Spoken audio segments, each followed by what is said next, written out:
Patriots get exposed in Miami, but was it all bad? Yeah, it was pretty much all bad, but there were a few good things. We give you the good, the bad, and the ugly here on Pat's Cast.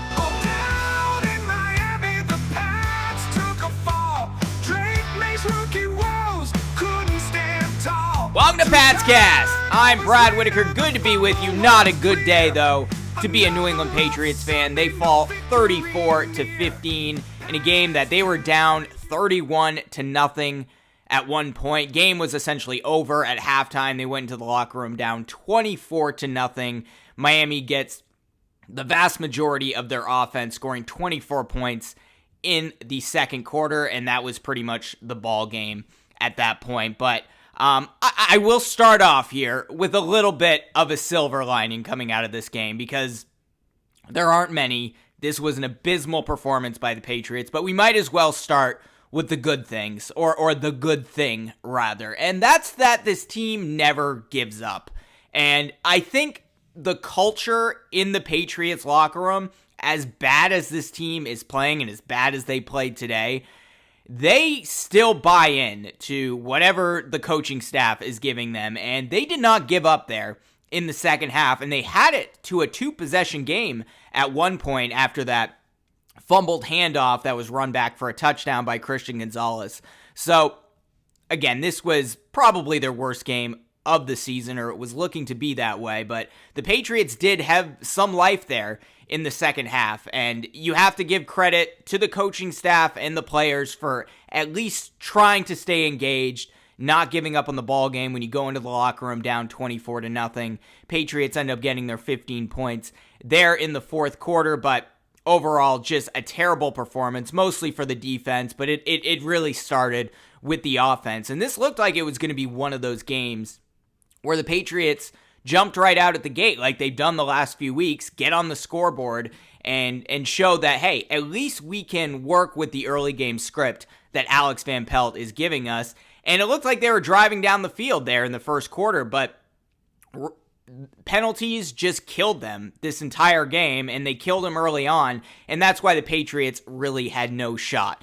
I think they went 3-and-out the first drive of the game, but then they had a 3-and-out stop to Miami. Patriots started driving down the field, and then it was instantly killed by two false start penalties from Vidarian Lowe, a false start penalty by DeMontre Jacobs at right tackle. Jacobs was later called for a hold on that drive, and that was essentially the story of the game, where just these penalties, the Patriots were flagged for 13 penalties throughout the game, 3 of which were declined. They lost the turnover battle 2-1, 2 horrendous plays there from Drake May, who had probably his worst game of the season, but at the same time, like, how much can you really blame on Drake May for this game? Like, he didn't have an opportunity to do anything until about the fourth quarter. Now, the strip sack fumble was absurd. That was not a great play by May. He should have sensed that pressure.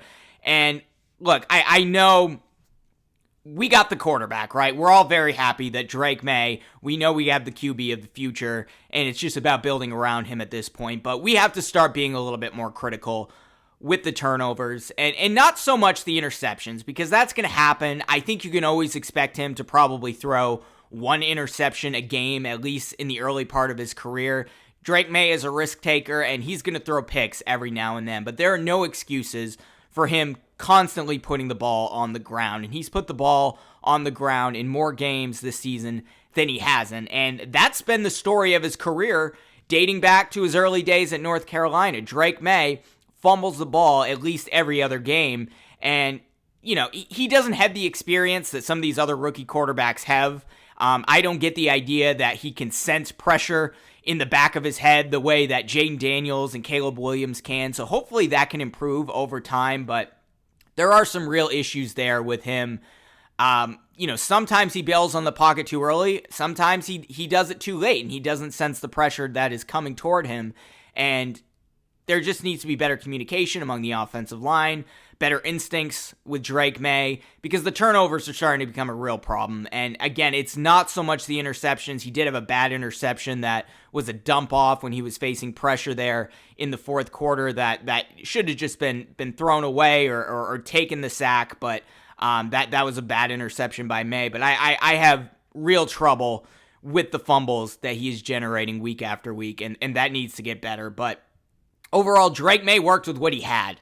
He had those 2 bad mistakes, was sacked 4 times for almost 40 yards. You're getting 10 yards on a sack. Not great there. But did still go 22 of 37 for 220 yards total. 182 of those yards came passing. But Drake May also was able to make plays with his legs. Had 26 yards on 5 carries. But again, wasn't able to really do much because early in the game, when it looked like the offense was moving, the penalties killed them, and you can't do much with those 2nd and 15, 3rd and 15, 3rd and 19 situations that the Patriots constantly find themselves in. And it's good that they have a quarterback like Drake May who can bail them out occasionally on those plays, which he did sometimes today. When you had Mac Jones and Cam Newton out there, 3rd and long, you might as well just punted it there. Don't even wait for 4th down. At least May gives you something, but the penalties are a real problem. This is not a very buttoned up team. Even though they seem to take the coaching well, they don't give up. I think the culture in that locker room is pretty good for a losing football team, and you have to give Jerod Mayo credit for that. But overall, all the growing pains were exposed today for the Patriots. Weren't able to get much receiving. Demario Douglas was the leading receiver with 61 yards on 5 catches. Henry had a decent game, 44 yards on 5 catches. Hooper, almost 60 yards on 4 catches. But that was basically the entire offense. Bourne had a few catches. Jalen Polk, essentially non-existent once again. 1 catch for 7 yards. I don't even remember when that happened. It happened at some point. But receivers are not able to separate. They really have Douglas and the 2 tight ends and Bourne occasionally, and that's all that the Patriots have to work with. Jalen Polk continues to struggle out there, and Javon Baker, they tried working him in a little bit more on offense today. He wasn't returning kicks, it didn't look like. Maybe he was late in the game if I didn't see it, but it looked like Javon Baker, they pulled him from special teams this week, but he is getting a few more reps at receiver, but only 1 target and no catches, and that was essentially a throwaway from Drake May. But Patriots offensive line really struggled most of this game today. They even took out Demondre Jacobs at one point and put in Sidy Sow at right tackle, and you have to watch the tape, but I thought Sidy Sow looked okay. I mean, he looks very small out there, not very fast at the tackle position, but I think Sow held his own, at least relative to the way Demondre Jacobs was playing. But again, Patriots had 15 points, but essentially on offense, they only had 7 because 8 of those came from that fumbled handoff in garbage time in the 4th quarter before the Dolphins had to put Tua back in the game, and Christian Gonzalez ran it back for a touchdown. I'm really impressed by the 2-point conversion, the play that Alex Van Pelt drew up for them there, kind of dumping it off to Kayshon Boutte, who lateraled it to Ramondre Stevenson. Got the Patriots to within 2 scores, but then May had that bad turnover there in the 4th quarter, and that was all that she wrote, unfortunately. But, like I said, give this team credit for when they're down and out, they still play hard, and they gave them a little bit of a shot there in the 4th quarter. I mean, a 31-point comeback would have been an incredible story. Had May not thrown that interception and they were able to continue driving down the field, maybe bring it to a 1-score game or close to that, it would have been a great story, but that's just not what ended up happening. Overall, Jerod Mayo, Alex Van Pelt, DeMarcus Covington were outplayed, outcoached by Mike McDaniel and company, and really, like I said, it started with the offense and the penalties early on, which kind of continued throughout the game, but the defense did the Patriots no favors. And yeah, you look at the box score and you say, hey, if I just take the 2nd quarter out of this game, well, hey, the defense didn't play that bad, but they have these, similar to last week against the Rams, the Patriots defense just has these bursts that they give up to the opposing team in the middle quarters, and they don't look very buttoned up out there. Kyle Duggar played horrendously, at least in the first half. He was responsible, from what I saw, for the first 3 touchdowns from Miami when they went up 21-0. Really bad play on the 3rd touchdown there by Kyle Duggar. They lined up Tyreek Hill next to the quarterback, and Kyle Duggar just could not take his eyes off of him, and then dumped it off to Achane, or however you pronounce his last name, for a touchdown. And Kyle Duggar was responsible for that. He was distracted by Tyreek Hill.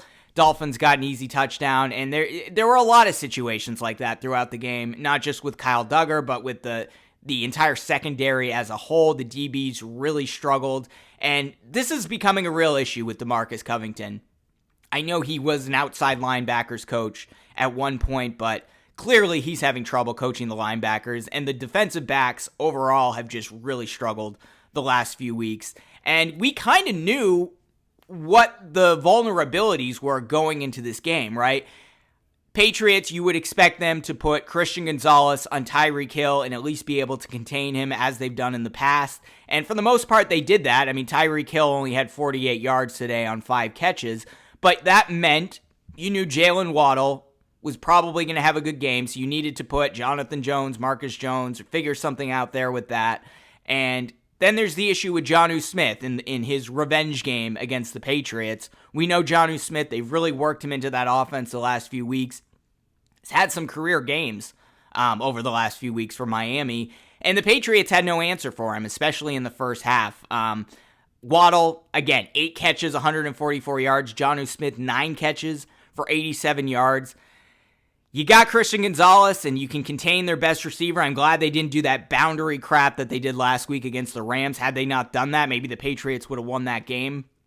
But thankfully, they were able to contain Tyreek Hill, but they weren't able to do enough with the other receivers, with Jonnu Smith and Jalen Waddle, who was most of the Miami offense today. I mean, Jalen Waddle has been struggling all season long, and he ends up having a career game, almost 150 yards receiving. Had some big catches. They took advantage of the size mismatch with Marcus Jones on him. I thought Marcus Jones struggled at times today. And I think, as I was saying about DeMarcus Covington, he was an interior defensive coach these last few seasons, and he did an excellent job there. But making that leap from the defensive line to the entire defense as a whole to being a defensive play caller, it's not looking good. It's not looking good for him. Now, I think he's probably on the hot seat more than any of these other coaches. I think Alex Van Pelt will be back next season just because of the development of Drake May, and I think the offensive creativity has looked better the last few weeks. I don't think Gerard Mayo's going anywhere. DeMarcus Covington is the one guy who might be on the hot seat, but I think he might be back because when you think about what he has to deal with all the injuries, Kyle Duggar was out for some time. They don't have Juwan Bentley out there at linebacker. That makes a big difference. The Jabril Peppers situation, you kind of expected this to happen. And that's not an excuse for DeMarcus Covington, but he's got to coach the secondary better, and he just does not have the experience there coaching the DBs. And the coverage against Miami is very hard because you go man, you're probably going to get beat once or twice with Jalen Waddle and Tyreek Hill.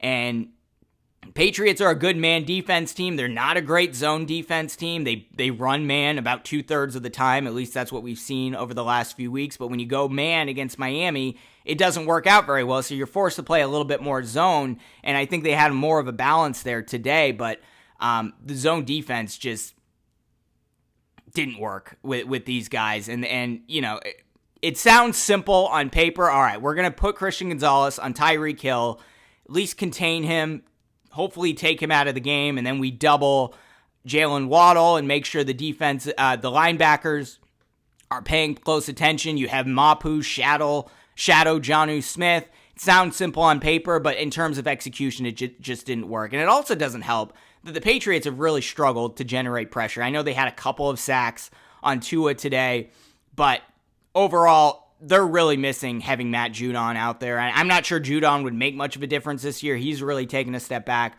with Atlanta, so it's probably a good thing that they got rid of him. But, the Chicago game, they were going against third, fourth string offensive linemen.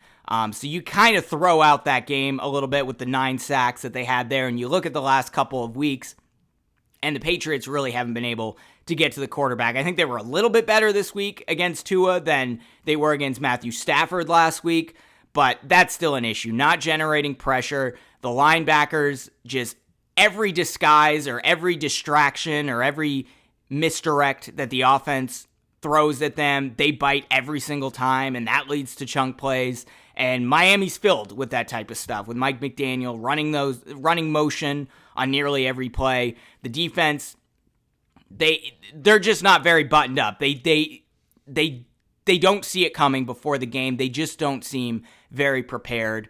I would say that the one thing that has gotten better for the defense is the run defense overall. They did only allow 65 yards on the ground, but also Miami only ran it 24 times versus 40 passes. Even when it looked like they were running away with the game, they're still opening up that offense. I think Miami's trying to work a lot of things out because they have a tough schedule coming up. They face Green Bay on short rest this week on Thanksgiving. So even when you're up 24-0, they're still going to open up the passing game and experiment with things a little bit because they want to be better prepared going against better teams, unlike the Patriots. But yeah, the defense just is a real problem right now, giving up those big bursts in the middle quarters once again.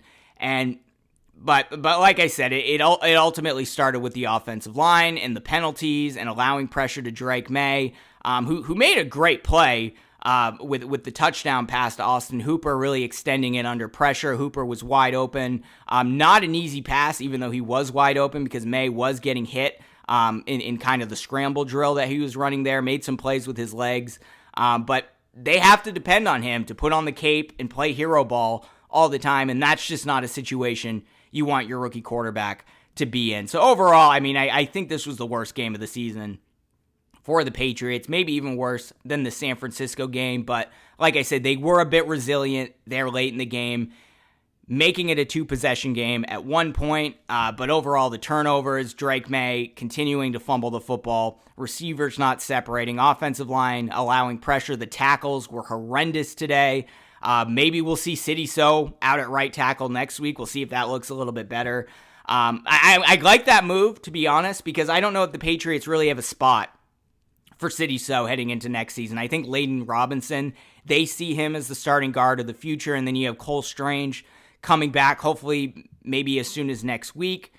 Hopefully they'll address the tackle position in the offseason. David Andrews will be back. And then you want City So there to be able to play guard or tackle if you need that depth in case somebody goes down. So I like that at least they're trying him out there, and he looked a lot better than DeMontre Jacobs. Again, have to watch the tape and see if it looked better ultimately. But overall, I think he was better than Jacobs. But this is just not a very good football team. And in the growing pains of the coaching and I think the adjustments have been better in the second half. They were certainly better today. They are making a little bit of progress there, but it's a rough season. At the very least, going to help with the draft position. Hopefully the Patriots can take. I just don't know who they take, honestly, in the first round. Even if they end up with the 3rd or 4th overall pick, you trade it back and maybe stockpile 2 first-round picks if possible, if there's a team that's willing and able to do it. Because there's just so many holes. They really need an edge rusher that they're badly missing out there. I think they need another cornerback. I don't know why they didn't just throw money at Stephon Gilmore this past offseason, because I think he would have made a huge difference, because Jonathan Jones, Marcus Jones, they do a good job from time to time, but they're just undersized. And with all the man that the Patriots play, these quarterbacks just loft the ball up there, and Marcus Jones just isn't tall enough to get to it. So, they need an edge rusher. They need another cornerback. I mean, they'll probably be fine at linebacker once you have Juwan Bentley back there, but you probably want to add some more depth there. Then, of course, there's the offensive issues. They need that number 1 wide receiver.